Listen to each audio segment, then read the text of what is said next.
আসসালামু আলাইকুম। একাদশ শ্রেণীর সকল শিক্ষার্থীরা আশা করি ভালো আছো। আজকে তোমাদের ইউনিট 1 এডুকেশন অ্যান্ড লাইফ এই ইউনিটের lesson 4 activity C civic engagement এই টপিকস নিয়ে আলোচনা করব। এটা তো গুরুত্বপূর্ণ একটি প্যাসেজ তোমাদের ইন্টার পরীক্ষায় আসার মতন। সো আশা করি তোমরা ভিডিওটি না টেনে সম্পূর্ণ শুনবে, কারণ আমি এখানে বাংলা অনুবাদ সহ কিছু ওয়ার্ড মিনিং সহ আমি আলোচনা করব। আর যারা নতুন তোমরা আমার চ্যানেলটাকে সাবস্ক্রাইব করে দাও। ওকে, চলো আমরা শুরু করি। Lesson 4 civic engagement. Education aims to bring about positive changes in our behaviour. শিক্ষার উদ্দেশ্য হচ্ছে আমাদের আচরণের মধ্যে একটা ইতিবাচক পরিবর্তন আনা। It helps us try to change our lives as well as the society we live in. এটা আমাদেরকে সাহায্য করে চেষ্টা করার জন্যে যে আমাদের জীবন এবং আমরা যে সমাজে বসবাস করি সেটিকে পরিবর্তন করা।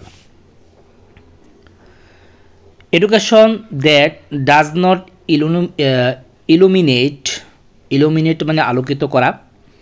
শিক্ষা যদি আলোকিত করতে পারে না বা করে না মাইন্ডস কারো মনকে, আমাদের মনকে, ওয়াট ডাজ নট ইন্সপায়ার অথবা উৎসাহিত করতে পারে না বা করে না to work for the community, সমাজের জন্য কাজ করার জন্যে, is not complete at all, এটি একটি পরিপূর্ণ শিক্ষা নয়।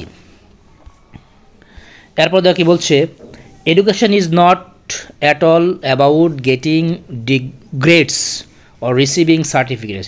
শিক্ষা শুধু তাকেই বলে না যা শুধু তুমি পাস করলা, গ্রেড মানে তো শ্রেণী ক্রস করলা অথবা সার্টিফিকেট অর্জন করলা, এটাকেই শিক্ষা বলে না। We use education to make life better. আমরা শিক্ষাকে ব্যবহার করি জীবনটাকে উন্নতি করার জন্যে। দেখো নিচে আমি সুন্দর করে বাংলা দিয়েছি তোমাদের সুবিধার্থে। তারপরে লাইন চলে যাই। We are expected to apply the knowledge.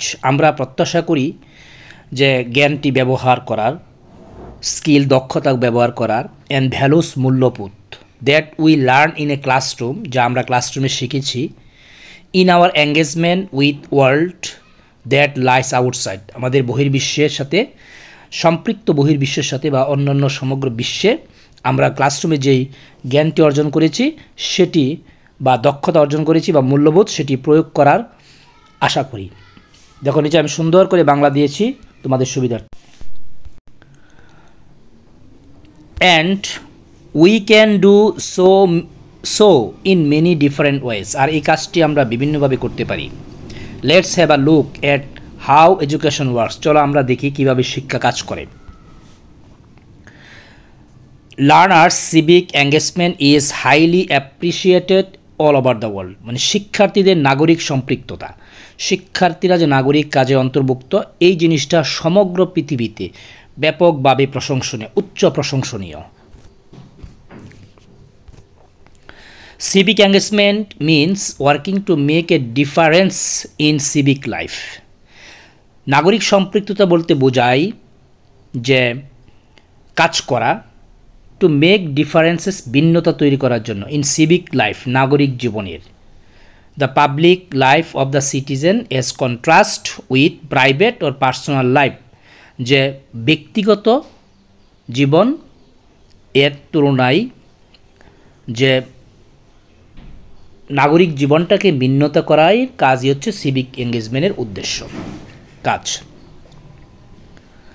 Of the community using knowledge, কীভাবে সেটা করবে, জ্ঞান ব্যবহার করার মাধ্যমে, দক্ষতা, ভ্যালুস মূল্যবোধ, অ্যান্ড মোটিভেশন অনুপ্রেরণা, সো ইত্যাদির মাধ্যমে যে কোনো নাগরিকের জীবনটাকে একটু ভিন্ন রকম তৈরি করার হচ্ছে সিভিক এঙ্গেজমেন্টের উদ্দেশ্য বা মিনস বোঝাই।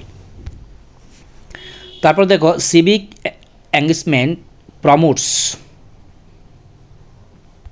The quality of A life in a community.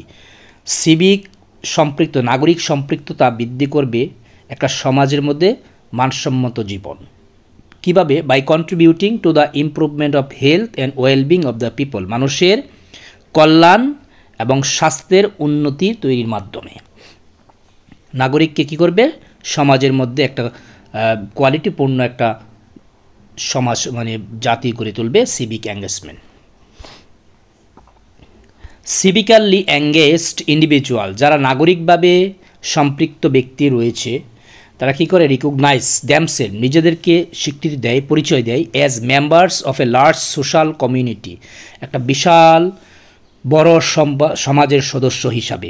And R concerned about civic issues, এবং তারা নাগরিক বিষয় নিয়ে খুবই উদ্বিগ্ন থাকে, কনসার্ন থাকে, উদ্বিগ্ন থাকে। ওকে,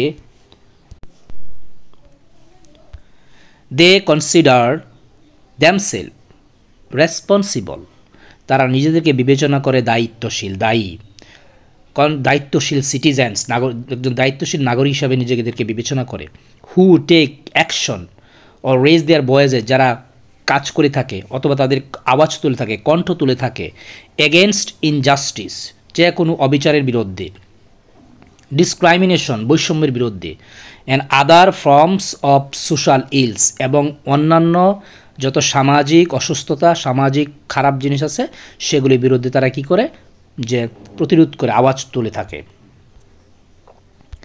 in civic engagement issues of public concern are crucial, নাগরিক যে সম্পৃক্ততায় যে পাবলিক যে উদ্বিগ্নের বিষয়গুলি আছে এগুলি খুবই গুরুত্বপূর্ণ। সিভিক এঙ্গেজমেন্ট ইনক্লুডস ইন্ডিভিজুয়াল, আর সিভিক নাগরিক সম্পৃক্ততার মধ্যে অন্তর্ভুক্ত হবে ব্যক্তি অর গ্রুপ অ্যাক্টিভিটিস অথবা দলগত কাজ, টু প্রটেক্ট, প্রতিরোধ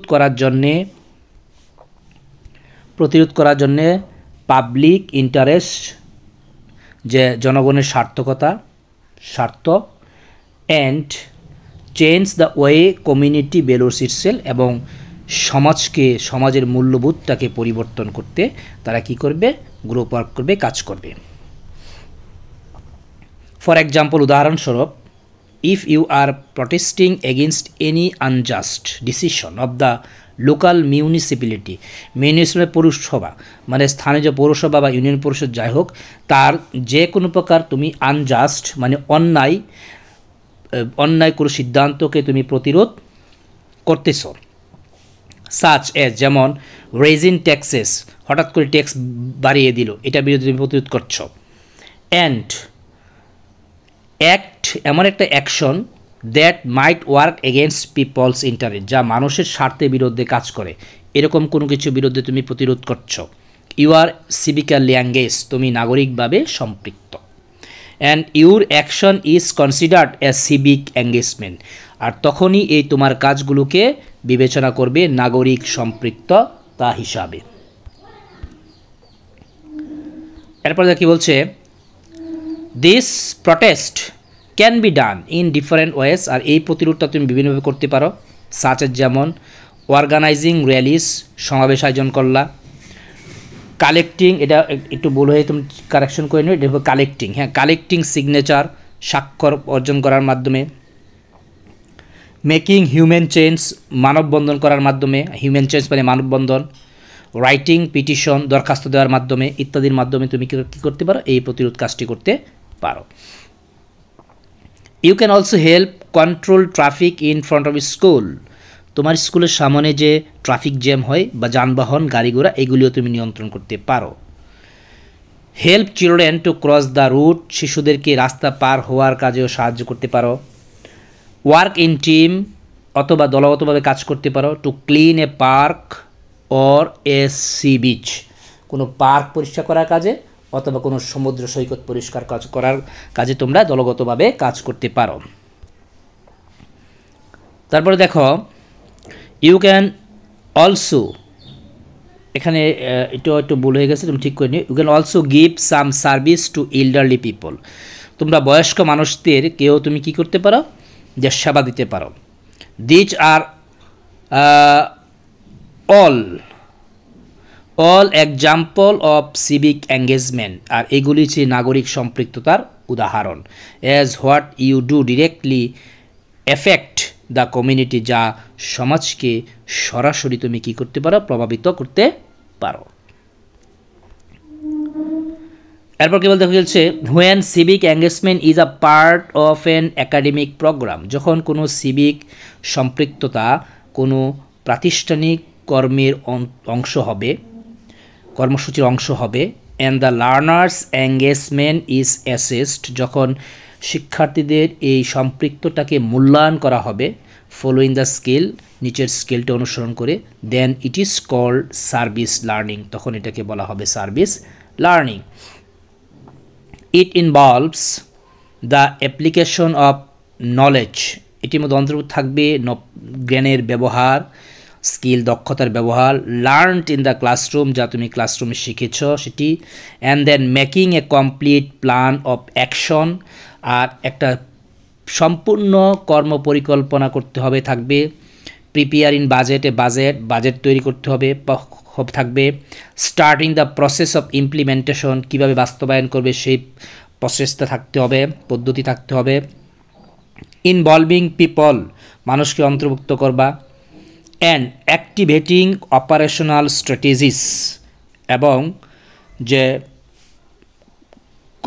স্ট্র্যাটেজি মানে যেমন কৌশলগত, আর অপারেশনাল মানে যখন তুমি কাজ করবা অপারেশনাল কৌশলগুলি তোমার থাকতে হবে। আমি এটুকু বাংলা সুন্দর করে পড়ে দিই। এটি শ্রেণীকক্ষে শেখা জ্ঞান এবং দক্ষতার প্রয়োগ এবং তারপরে একটি পূর্ণাঙ্গ কর্ম পরিকল্পনা তৈরি করে, যেমন বাজেট প্রস্তুত করা, বাস্তবায়নের প্রক্রিয়া শুরু করা, লোকদের জড়িত করা এবং অপারেশন কৌশলগুলি সক্রিয় করা জড়িত। When civic engagement is spontaneous but irregular and not a part of any academic program, it is considered volunteerism.